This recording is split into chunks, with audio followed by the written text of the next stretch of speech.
مصباح نے تیزی سے چائے کا پانی چولہے پر چڑھایا۔ اس کا موڈ قدرے خراب تھا کیونکہ آج اس نے ویکنڈ پر اپنی امی کی طرف جانے کا طے کر رکھا تھا۔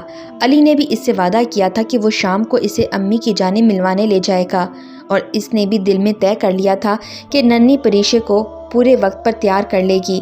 جب سے ننھی پریشے ہوئی تھی اس کی زندگی جیسے مکمل ہو گئی تھی۔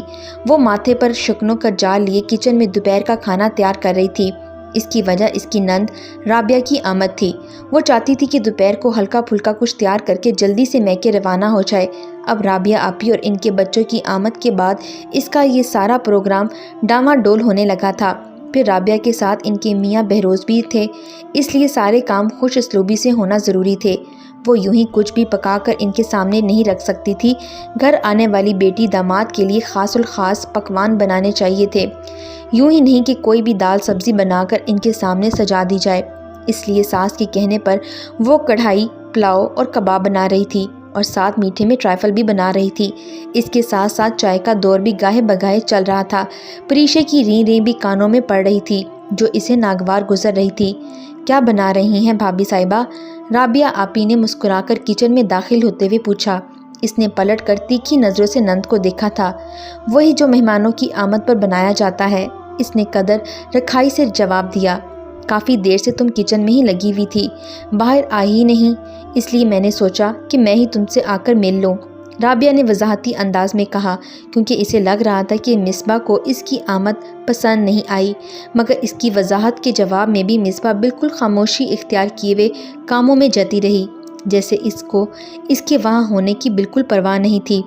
اور پریشے کیسی ہے؟ وہ بات برائے بات کر رہی تھی۔ ٹھیک ہے، اب ذرا کاموں میں مصروف ہوں تو ظاہر ہے بچی بیچاری اگنور ہو رہی ہے، اس لیے رو رہی ہے۔ مصباح کا لہجہ سراسر جتاتا ہوا تھا۔ کیا تمہیں ہمارا آنا برا لگ رہا ہے؟ ایسی ہی کوئی بات ہے تو ہم آئندہ نہیں آیا کریں گے۔ رابعہ نے بھی اب ناگواری سے دو ٹوک بات کی۔ مصباح کو ایک دم احساس ہوا کہ اس کا رویہ سراسر معیوب ہے اور اسے گھر آنے والی اکلوتی نند سے برحل خوش اخلاقی سے ہی پیش آنا چاہیے۔ دوسرا، اس کے دل میں یہ بھی خوف پیدا ہو رہا تھا مبادا اس کی ساس اسے اس کے میکے جانے سے روک ہی نہ دے۔ اس لیے معاملہ فہمی اور مصالحت کی راہ اختیار کرتے ہوئے مصباح نے اپنے لہجے میں نرمی پیدا کر لی تھی۔ ارے ایسی تو کوئی بات نہیں ہے رابعہ باجی، اصل میں میری طبیعت کچھ بوجھل سی ہو رہی ہے، شام کو ڈاکٹر کے پاس جانا ہے نا، اس لیے جلدی جلدی کام نپٹا رہی تھی، پھر وہیں سے گھڑی دو گھڑی اماں کی طرف بھی ملنے جاؤں گی۔ دل کا مدعا اب اس کی زبان پر آیا۔ یوں بھی روز روز رابعہ کی آمد اس کے لیے نہ صرف کام بڑھانے کا سبب بن رہی تھی بلکہ اخراجات بھی بڑھ گئے تھے، اور یہ سارے اخراجات اب علی کی جیب پر گراں گزرنے لگے تھے، اور یہ ساری سیکھ اس کو بیوی کی طرف سے ہی مل رہی تھی۔ وہ لفظ با لفظ وہی زبان بولنے لگا تھا جو اسے مصباح سے دن رات سننے کو مل رہی تھی۔ وہ بھی مصباح کے نظریات پر اینک لگا کر تمام معاملات کو اسی طرح دیکھنے اور پرکھنے لگا تھا۔ اور جاب کیسی جا رہی ہے علی بھائی کی؟ رابعہ آپا کی کم بختی ہی آئی تھی جو انہوں نے علی کی نوکری کی بابت سوال کر لیا تھا، وہ بھی اپنی بھابھی سے۔ مصباح کو تو جیسے ایسے ہی موقع کی تلاش تھی، فوراً وضاحت دینے لگی۔ بس کیا بتائیں، مہنگائی کا دور ہے، ابھی تو پریشے چھوٹی ہے، کل کو اسکول میں جائے گی تو خرچے مزید بڑھ جائیں گے، آئے دن کے مسئلے منہ کھولے کھڑے رہتے ہیں، اور اس پر امی جان کی دوائیاں اور ان کی بیماری کا خرچہ الگ ہے، پریشے کے بھی ابھی سے خرچے ہیں، اور پھر آئے دن مہمانوں کی آمد پر بھی 1000-2000 تو کھڑے کھڑے ہی اٹھ جاتے ہیں۔ وہ بھگو بھگو کر مار رہی تھی، قبل اس کے کہ رابعہ کوئی ترش و تلخ جوابات کا تبادلہ کرتی اس وقت ہی علی کچن میں آ گیا۔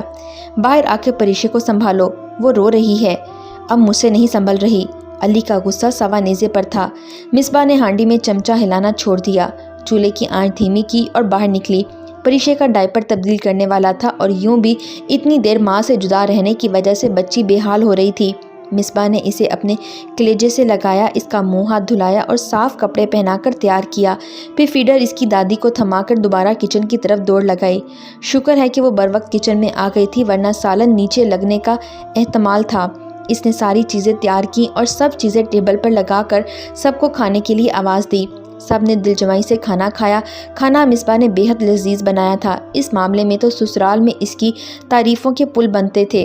ابھی رابعہ وغیرہ کھانے سے فراغت ہی حاصل کر رہے تھے کہ علی نے بیوی کی آنکھوں کی تحریر پڑھتے ہی ماں کو اس کے میکے لے جانے کا عندیہ دے ڈالا۔ ارے آج جانا کوئی اتنا ضروری تو نہیں ہے، اتنے دن بعد رابعہ آئی ہے